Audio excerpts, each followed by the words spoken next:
জি বিসমিল্লাহির রহমানির রহিম। আপনারা অবগত আছেন যে বৈষম্য বিরোধী ছাত্র আন্দোলনের পক্ষে অর্থাৎ গত ফ্যাসিস্ট সরকারের আমলে যারা বৈষম্য বিরোধী আন্দোলনের ছাত্রদেরকে নির্মমভাবে হত্যা করছে এবং তাদেরকে বিভিন্নভাবে অ্যাসল্ট করছে, তারা এখনও বিভিন্ন হাসপাতালে চিকিৎসাধীন আছে।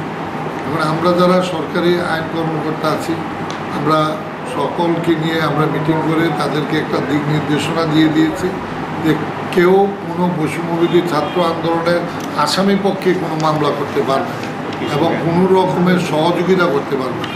তারা প্রসিকিউশনে যে যেখানেই থাকে এই ছাত্র আন্দোলনের মামলার পক্ষে তারা অবস্থান নেবে এবং আসামিদের বিপক্ষে অবস্থান নিয়ে তাদের বিরুদ্ধে যতটুকু আইনের ভিতরে থেকে তাদের ছাত্রদের সহযোগিতা করা যায় আমরা সেটুকু ব্যবস্থা করব।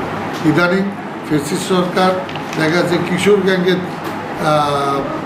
কিছু এলাকাভিত্তিক কিশোর গ্যাংয়ের বিভিন্ন অছাত্র তারা এলাকায় বিশৃঙ্খলা সৃষ্টি করার জন্য তারা রাত্রে মহড়া দিচ্ছে এবং বিভিন্ন দেশীয় বিদেশি অস্ত্র নিয়ে কুমিল্লা শহরকে আপনার অশান্ত করার জন্য গত সরকারের ফ্যাসিস্ট সরকারের তার কর্মকাণ্ড বাস্তবায়নের জন্য তাদেরকে মাঠে নামানো হয়েছে।